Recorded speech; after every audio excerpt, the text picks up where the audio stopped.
বাচ্চাকে রেখে যেতাম, ঘরে ফিরবো কিনা সেটাও কিন্তু মানে ছিল না, যে হয়তো ফিরবো না, হয় গুলি খাবো, না হয় জেলে নিবে। অনেকেই বলতো যে এই সময় কেন দল করো তোমরা, কি পাবা দল করে? তো আমরা কোনো পাওয়ার জন্য দল করি না ওই সময়। দীর্ঘ 17 বছর আমি দলের দুঃসময়ে ছিলাম, যখন একজন মানে ফেসবুকে একটা পোস্ট দেওয়ার সাহস করতো না, সেই সময় আমরা মাঠে সক্রিয় ছিলাম, সম্মুখ সারিতেই আমরা ছিলাম। 2015 সালে যখন ম্যাডামের গাড়ি বহরে হামলা করে কারওয়ান বাজারে, ওই সময় কিন্তু আমি প্রেগনেন্ট ছিলাম। হুম, কিন্তু আমি বাসায় এসে বলি নাই।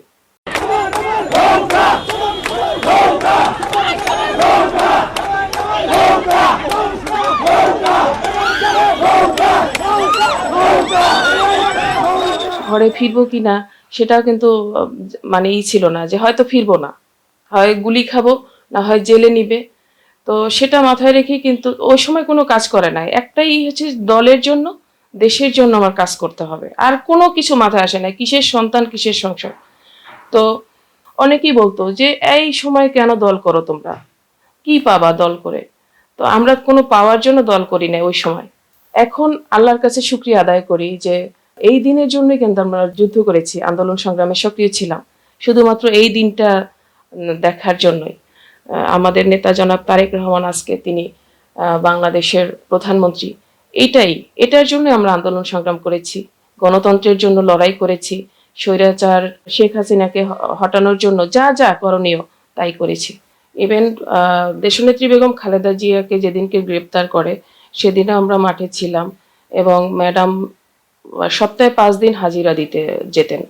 তো সপ্তাহে আমরা 5 দিনই সেই গাড়ির সামনে আমরা ঢাল হিসেবে আমরা ছিলাম, নারীরা ছিলাম। তার মধ্যে আমরা 7-8 জন বা 8-10 জন নারীরা ছিলাম, তার মধ্যে আমি। দলের কাছে আমার একটাই প্রত্যাশা, আমি একটা কথা মাথায় রেখে সবসময় আমি কাজ করেছি, সেটা হচ্ছে আমার নেতা জনাব তারেক রহমান একটি কথাই বলেছেন যে মিছিলের শেষ ছেলেটিও রাজনৈতিক পরিচয় পাবে। তো সেটি মাথায় রেখেই আমি মূলত আন্দোলন সংগ্রাম করেছি, রাজপথে মিছিল করেছি, তারপরে হামলার শিকার হয়েছি, বিস্ফোরক মামলার আসামি হয়েছি একাধিক, এখনো মামলা চলমান আছে। তো সেই দিক যদি বিবেচনা করেন, জাতীয় সংসদে নারী সংরক্ষিত আসনে বিএনপি আমাকে মূল্যায়িত করবে, সেই আত্মবিশ্বাস আমার আছে। দল যদি আমাকে সুযোগ দেয়, আমি আমার এলাকার মানুষের পাশে থাকতে চাই, তাদের কল্যাণে আমি কাজ করতে চাই, বরগুনা সদর, আমতলী, তালতলী মানুষের ভাগ্য উন্নয়নে কাজ করতে চাই। কারণ আমার বাবা একজন জনপ্রতিনিধি ছিলেন, তিনি ইউনিয়ন চেয়ারম্যান ছিলেন। তো আমি ছোটবেলা থেকেই দেখে আসছি মানুষ মানে আসলে রাজনীতিটা হচ্ছে মানুষের কল্যাণের জন্য, জনগণের জন্য। আমি জনগণের সেবক হতে চাই। আমি আমার আসনের কথাই বলি, যেমন প্রতিদিনই শুনছি যে আজকে অমুক ক্যান্ডিডেট, দেখা গেল তার পলিটিক্যাল কোনো ব্যাকগ্রাউন্ড নাই, বা তার হাজবেন্ড ছিল হয়তো 30 বছর আগে, কারো বাবা ছিল হয়তো 40 বছর আগে বা 20 বছর আগে, তাদের কোনো অ্যাক্টিভিটিস নাই। আমরা নারীরা যেমন যে সময়টা ফ্যামিলিকে দেওয়ার কথা, ছোট বাচ্চা, দুধের বাচ্চা, হ্যাঁ দুধের বাচ্চাকে রেখে আমি প্রোগ্রামে গেছি। তো সেদিক থেকে যদি বিবেচনা করে দল অবশ্যই মূল্যায়ন করবে। সরি,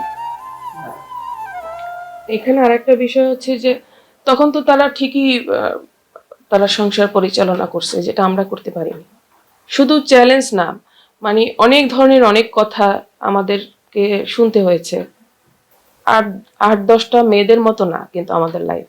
আমরা সকালে এমন হয়েছে যে ভোর রাতে আমরা উঠে আমার বাচ্চার জন্য খাবার রেডি করে, আমার বাসায় কাজের লোক যতজনই থাকুক না কেন, আমি তো একজন মা, আমার বাচ্চার জন্য আমার খাবার রেডি করে আমি সেই ভোরে একদম সকালবেলা প্রোগ্রামে চলে যেতাম। বাচ্চাকে রেখে হাজবেন্ডকে সেইভাবে করতে পারিনি, সংসারকে সময় দিতে পারিনি। আর এখন তো দেখতে পাচ্ছি যে 30 বছর আগে তার হাজবেন্ডের কোঠায় বা বাবার কোঠায় তারা মনোনয়ন চাচ্ছে। তবে আমি আমার নেতার কাছে একটাই দাবি, ডেডিকেশন এবং এডুকেশন এই দুটাই দেখে, বা যোগ্য যারা বা দীর্ঘ বছর আন্দোলন সংগ্রামে যারা ছিল তাদেরকে অবশ্যই মূল্যায়ন করবেন, যেন সংসদে গিয়ে মানুষের কল্যাণে, দেশের কল্যাণে আমরা কাজ করতে পারি।